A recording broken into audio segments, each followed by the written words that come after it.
Everyone, welcome back to my channel. Friends, આજે હું તમારા માટે સરસ મજાના મેથીના ગોટાની રેસીપી લઈને આવી છું. તો આ રેસીપી માટે અહીં મેં એકદમ લીલી અને તાજી મેથી લઈ લીધી છે. મેથીને એકદમ ઝીણી સુધારી લીધી છે અને મેથીને પાણીથી સાફ કરી લીધી છે. તો મેથીને આપણે 2 થી 3 પાણીમાં સાફ કરવાની છે, જેથી કરીને મેથીમાં થોડી પણ માટી રહે નહીં. આ રેસીપીથી જો તમે મેથીના ગોટા બનાવશો તો મેથીના ગોટા એકદમ ક્રિસ્પી પણ લાગશે અને ખાવામાં તમને ખૂબ જ ભાવશે.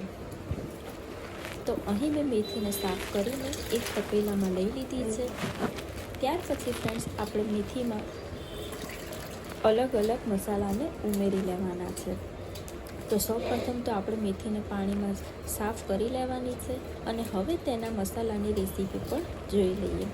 તો મસાલા માટે તો સૌપ્રથમ લસણ જ આવે. તો અહીં મેં ઘણું બધું લસણ લઈ લીધું છે અને 3 લીલા મરચાં લઈ લીધા છે. તો મરચાંને અને લસણને આપણે મિક્સચર બાઉલમાં લઈ લેવાના છે અને તેને અધકચરું ક્રશ કરી દેવાનું છે. જો તમને મેથીના ગોટા સ્વાદમાં તીખા પસંદ હોય તો તમારે તેમાં લીલા મરચાં વધારે ઉમેરવાના છે, પણ અહીં મેં 3 જ લીલા મરચાં લીધા.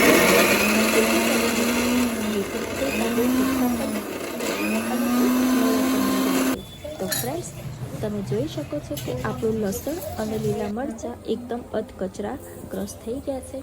હવે ત્યાર પછી આપણે મેથીની અંદર મીઠું ઉમેરવાનું છે. તો અહીં મેં 2 ચમચી મીઠું ઉમેરી લીધું છે. ત્યાર પછી લસણ મરચાંની પેસ્ટ ઉમેરી લીધી છે અને ત્યાર પછી હવે તેમાં અલગ અલગ મસાલાને ઉમેરી લેવાના છે. તો અહીં મેં થોડો અજમો લઈ લીધો છે.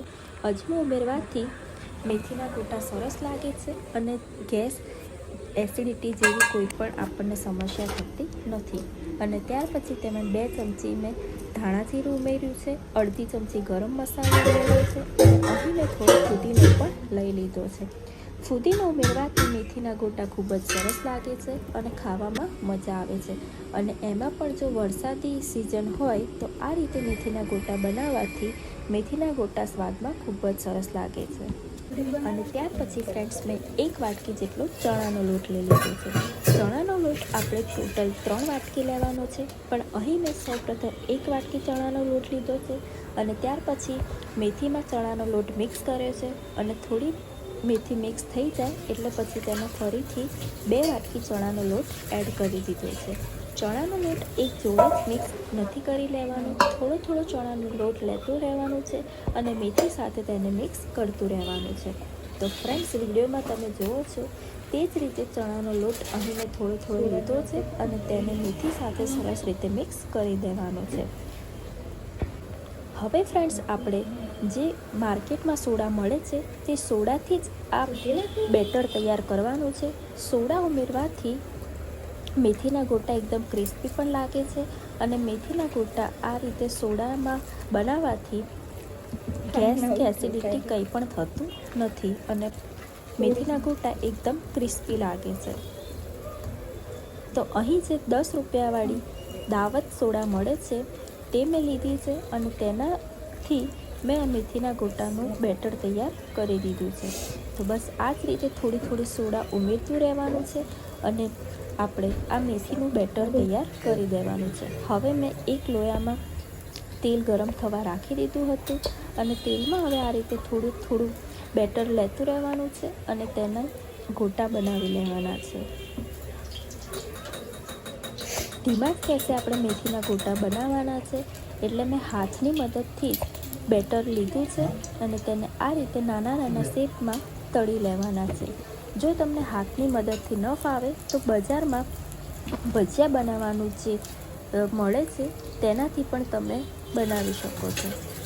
તો ફ્રેન્ડ્સ, આપણે મેથીના ગોટાને ધીમા જ ગેસે થોડી વાર થવા દેવાના છે. ત્યાર પછી ફૂલ ગેસમાં તેને તળી લેવાના છે. તો તમે જોઈ શકો છો કે આપણા ગોટા એકદમ બજારમાં મળે તેવા જ દેખાય છે અને આ રેસીપીથી જો તમે આ ગોટા બનાવશો તો તમને બજાર જેવા જ ગોટા લાગશે અને ખાવામાં પણ ખૂબ જ મજા આવશે. તો ફ્રેન્ડ્સ, આપણા મેથીના ગોટા તૈયાર થઈ ગયા છે. ખૂબ જ સરળ રીતે અને એકદમ સરસ રીતે તરત જ બની જાય તેવા મેથીના ગોટાની આ રેસીપી છે અને આ મેથીના ગોટાની રેસીપી તમે ઘરે અવશ્ય ટ્રાય કરજો. તો ચાલો ફ્રેન્ડ્સ, હવે આપણે મેથીના ગોટા તો તૈયાર થઈ ગયા છે, તો તેની સાથે જે કઢી હોય છે તેની પણ રેસીપી જોઈ લઈએ. તો કઢી બનાવવા માટે મેં અડધી વાટકી જેટલો ચણાનો લોટ લીધો છે. હવે ચણાનો લોટ આપણે અડધી વાટકી લીધી છે એટલે 1 વાટકી જેટલી આપણે છાશ ઉમેરવાની છે. છાશને બહુ ખાટી નથી લેવાની. હવે છાશમાં ચણાનો લોટ સરસ રીતે મિક્સ કરી લેવાનો છે. ત્યાર પછી થોડું પાણી એડ કરી લેવાનું છે. તો અહીં મેં લસણ મરચાંની જે પેસ્ટ બનાવી હતી તે જ વાસણમાં મેં પાણી ઉમેરીને તેને એડ કરી દીધું છે. કઢી એકદમ પતલી જ રાખવાની છે એટલે આપણે પાણીને થોડું વધારે એડ કરવાનું છે. તો હવે મેં પાણીને એડ કરી લીધું છે અને ત્યાર પછી તેને જરણીની મદદથી સરસ રીતે ચાળી દીધું છે. તો આ રીતે આપણે તેને સરસ રીતે પતલું કરી દેવાનું છે, જેથી કરી આપણી કઢી એકદમ પતલી થાય અને ખાવામાં પણ સરસ લાગે. હવે તેમાં ફ્રેન્ડ્સ મેં અડધી ચમચી જેટલું મીઠું એડ કર્યું છે. ત્યાર પછી તેને મિક્સ કરી દીધું છે. હવે ફ્રેન્ડ્સ આપણે તેમાં 1.5 ચમચી જેટલી ખાંડ ઉમેરવાની છે અને તેને પણ મિક્સ કરી લેવાની છે. અને અડધી ચમચી જેટલું લીંબુના ફૂલ ઉમેરી લેવાના છે. અને ત્યાર પછી થોડો લીમડો લઈ લીધો છે મેં અને 1 લીલું મરચું લઈ લીધું છે અને લીલા મરચાંને એકદમ ઝીણા સુધારી લીધા છે. હવે આપણે વઘાર્યું લઈ લેવાનું છે અને તેમાં તેલ ગરમ કરી લેવાનું છે. તેલ ગરમ થઈ જાય એટલે તેમાં રાઈ અને જીરું ઉમેરી લેવાનું છે અને રાઈ અને જીરું સરસ પકડી જાય એટલે અડધી ચમચી હિંગ ઉમેરી લેવાની છે. ત્યાર પછી લીલા મરચાં અને લીમડો ઉમેરી લેવાનો છે અને તેને પણ સરસ રીતે ગરમ કરી દેવાના છે. હવે બધો જ મસાલો સરસ રીતે ગરમ થઈ જાય એટલે તેમાં અડધી ચમચી જેટલી હળદર ઉમેરી લેવાની છે અને બધા જ મસાલાને ધીમા ગેસે સરસ રીતે વઘારીને તેને આપણે છાશમાં ઉમેરી લેવાના છે. તો બસ ફ્રેન્ડ્સ, હવે આપણી છાશ પણ રેડી થઈ ગઈ. હવે તેને આપણે સરસ રીતે ઉકાળવા દેવાની છે. 5 થી 6 મિનિટ સુધી આ છાશને ઉકાળવાની છે, જેથી કરી આપણી સરસ ભજીયાની કઢી તૈયાર થઈ જશે. આ કઢી સ્વાદમાં પણ ખૂબ જ સરસ લાગે છે અને આ કઢી ભજીયા સાથે તો ખૂબ જ સરસ લાગે છે.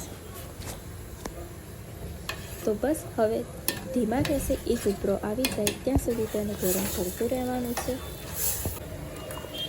તો ફ્રેન્ડ્સ, તમે જોઈ શકો છો કે આપણી એકદમ પીળી કઢી તૈયાર થઈ ગઈ છે. આ જ રીતે તમે કઢી ઘરે અવશ્ય બનાવજો અને ભજીયા સાથે તો ખાસ બનાવજો. આ રીતે કઢી બનાવવાથી તમને ભજીયા પણ ખૂબ જ ભાવે છે અને આ કઢી તમને એમનામ પણ ખૂબ જ ભાવશે. તો બસ ફ્રેન્ડ્સ, હવે આપણે તેમાં થોડા ધાણા ઉમેરી લેવાના છે. ધાણા એટલે કે કોથમીર ઉમેરી દેવાની છે. તો હવે આપણી ભજીયાની કઢી પણ તૈયાર થઈ ગઈ અને આપણા સરસ મજાના મેથીના ગોટા પણ તૈયાર થઈ ગયા છે. વરસાદી મોસમમાં જો આ રેસીપીથી તમે મેથીના ગોટા અને આ કઢી બનાવશો તો ઘરમાં સૌ કોઈ તમારા વખાણ કરશે. તો ફ્રેન્ડ્સ, મેથીના ગોટાની અને આ પીળી કઢીની તમને રેસીપી પસંદ આવી હોય તો મારા વિડીયોને લાઈક, શેર, કમેન્ટ કરવાનું ના ભૂલતા અને મારી ચેનલને સબસ્ક્રાઈબ પણ અવશ્યથી કરી લેજો, જેથી કરી તમને આવી નવી રેસીપીના વિડીયો મળતા રહે. તો ફ્રેન્ડ્સ, મળીએ હવે નવા વિડીયો સાથે.